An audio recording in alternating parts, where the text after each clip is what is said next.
Oh, hello, and welcome to Prediction Movie Review.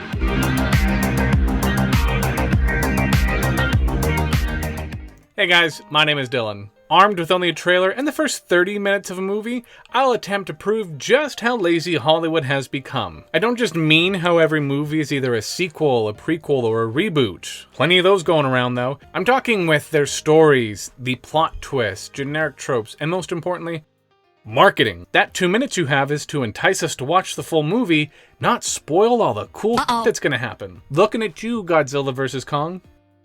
With so few new movies releasing, I figured now would be the perfect time to take a step back and dive into some of the incredible movies that have come out in the last couple of years. That's why today's prediction movie review is for Like a Boss. Wait, what? Let me preface this by saying I am fully aware I am probably not the target demographic for this movie. But Dylan, what do you mean? A movie about two ladies running a cosmetic company. How could it not be? But hey, it's got Tiffany Haddish, Byrne, Salma Hayek. I like them ladies. I'll give it the benefit of the doubt. If you want to play along at home, we get to watch the trailer and the trailer with bad words. That's right, red band trailer, baby. Cue the trailer. Are you ready to lose your mind? What the? Ooh la la. I really don't understand trailers these days. So many of them have these dumb 5-second bumpers at the beginning that are essentially a trailer for the trailer. That's why I clicked on the video. Also, if for the red band trailer they were trying to warn people this was the not safe for work one, why would you choose a clip where Tiffany Haddish says f in the first 5 seconds? And not a great idea. What did you guys do? That is haunting. Cake is cake. My fat ass will probably still eat some. I got completely waxed though. I want a clean workspace for the doctor. That is so considerate. I made them find it. Is the thought process behind that the baby will just shoot right out? Not good with all of us locked up in quarantine for the last year. Let's face it, we've all gotten lazy. You're gonna need a weed whacker to get through that. Ooh la la. Where you headed to tonight? Homecoming. No sex tonight, okay? Homecoming sex is the worst. Plus, you're only super tight for a limited time, so you don't want to waste it. You just scarred that girl for life. Amen. Girl who can get it how I like. We're $493,000 in debt. What's coming to go? Yeah, what the Ooh la la. Tiffany? How do you own a company with your best friend and you've somehow not been privy to the fact that you're almost $500,000 in debt? Like, where in the hell did you think that money was coming from? An offer they can't refuse. If you want to be a businesswoman, you're gonna have to act like a boss. She said it. She said it. Seriously, because of Family Guy, I always notice when they say the title in the film. Hey, witness my tragic moment. If someone did that to me while I was out with them, I'd let them walk away as well. That's the type of shit I did when I was 9, trying to get my parents' attention as I was doing something dumb. Hey mom, watch me do this cool move on Tony Hawk Pro Skater. And my mom would turn around and go, oh, that's nice, Dylan. Business and friendship don't always mix. You don't have to worry your pretty little head. My head is not little. It's just that my breasts are humongous. No comment. In theaters, January 10th, 2020. I was busy that day. Yes, I was at the dentist. That's right. Yes, that's why I haven't seen this film before now. Trailer down. Next up, we get to watch the first 30 minutes of this thing. Yeah, remember when I joked that I wasn't the target demographic for this thing? I'm really not. I love Byrne, and Tiffany Haddish has been really funny in some stuff. Salma Hayek even has shown she has some great comedy chops, but this is just lazy. Tiffany Haddish, for me, is riding a fine line for what I call the Kevin Hart effect, which is where a comedian gets really big in a film for playing this loud and screaming character, which is funny in that, but then they're like that in everything else they do. And for this movie, it wore thin really fast. Am I ready to make my predictions? He ready. Claire is after a majority stake in Mel and Mia's company. She explicitly states that she'll take 49%, but when they sign that contract, which by the way, Mia signs like it's the Apple terms and conditions. I'm not going to read that. Turn me into one of your human sent iPads. When they sign it, Claire says that friends and business don't mix, and that's when she throws out that if anything happens to their friendship, Claire would take majority ownership. She will get in the way of Mel and Mia and take control of their ideas. She'll do so by forcing them to make some big changes, like firing their partner and telling Mel that she doesn't need Mia and that Mia is holding her back. Claire will gain control because of a fight between Mel and Mia, and Mel, whoever Rose Byrne is playing, will tell Tiffany Haddish that she is lazy and is the reason why the company has failed to this point. Tiffany will say that they started the company on their own. It was supposed to be about friendship, and that Rose lost sight of that and cared more about the money. This leads to them going their own ways, thus breaking their contract. Leading up to the fight, Mia is going to come up with some great idea. She's been shown to be the inventor of the two, and they will take that idea to Claire, and then Claire plans to take that idea and make it her own and take credit for it, and that's what we show her presenting at the launch party.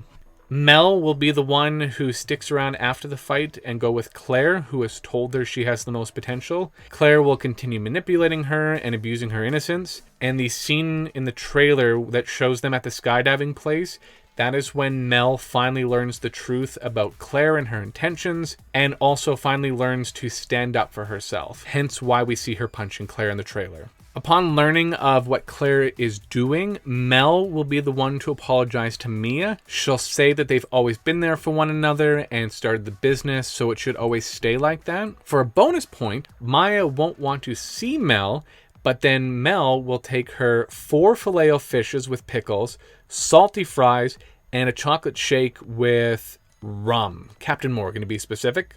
A callback to the rooftop scene when they were talking about that's what Mel took Maya after her mother died.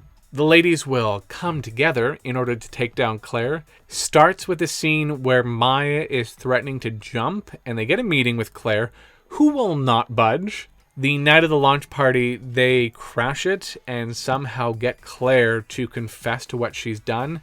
They'll be recording it somehow, and they'll show it off to everybody, who will then turn on Claire.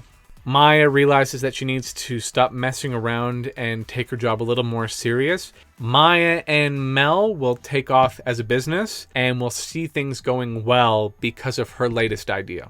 Maya and Mel will move out on their own to prove they're adults. But wait, their houses will be next to one another. They have put a ton of emphasis on babies so far in this film, and how Maya and Mel's biological clocks are ticking. I think the ending will show them either both pregnant at the same time or some sort of flash forward, and they both will have kids. I think Maya will be with Harry, and Mel will just find some dude along the way.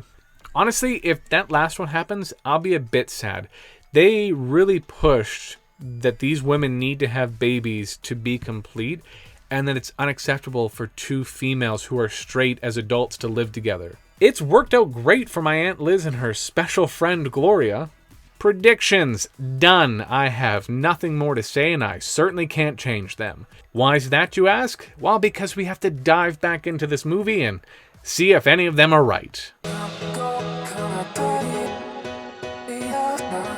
Everyone is allowed to like what they like, unless it's illegal, but this was not good. The story chose to have nonsensical things happen and jump all over the place without any real rhyme or reason, especially the last 20 minutes of this, which had so much to get to that it just felt like they rushed through it to get to the end. That obviously affected my predictions. Speaking of which, let's see how I did. There were a couple things I was correct about. Claire causes a rift between Mel and Mia, and that leads to a fight, and they're splitting up as friends and business partners. That allows Claire to be the majority owner of their company, which was always going to be dumb. Claire's plan was to have 51% ownership and steal their Walk of Shame kit. But then at the end, Claire's old friend mentions that if she wants to make it a $1 billion product, she's going to have to pay Mel and Mia $490 million. And for some reason at that point, she gets really mad.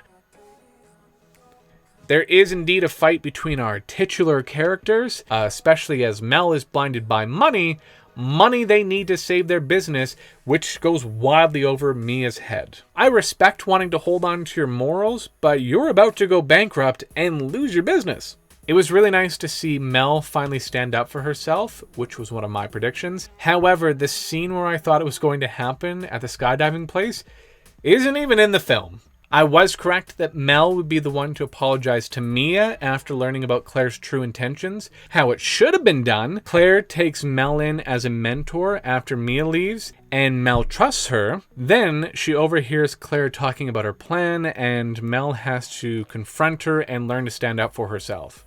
How it was done? Go with me on this, right? Just pretend I'm Stifler's mom. Oh, by the way, Mel, Claire stole your Walk of Shame product. That bitch! End scene.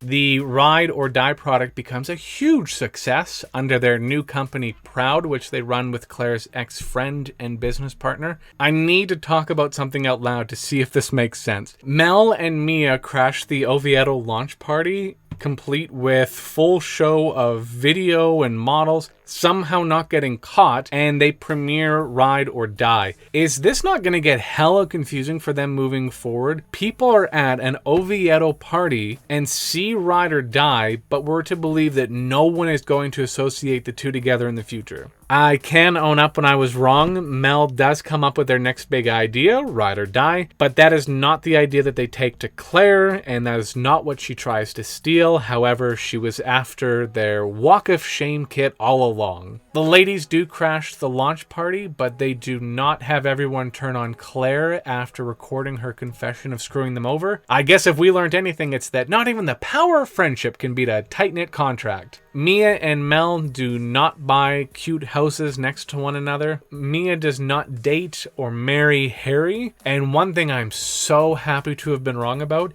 is there is a flash forward scene to 1 year later.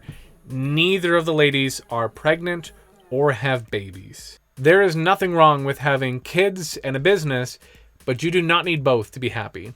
Well, there you have it. Not much more to say. I did But you know what I'll do with my grade? I will own it, wait for it, like a boss.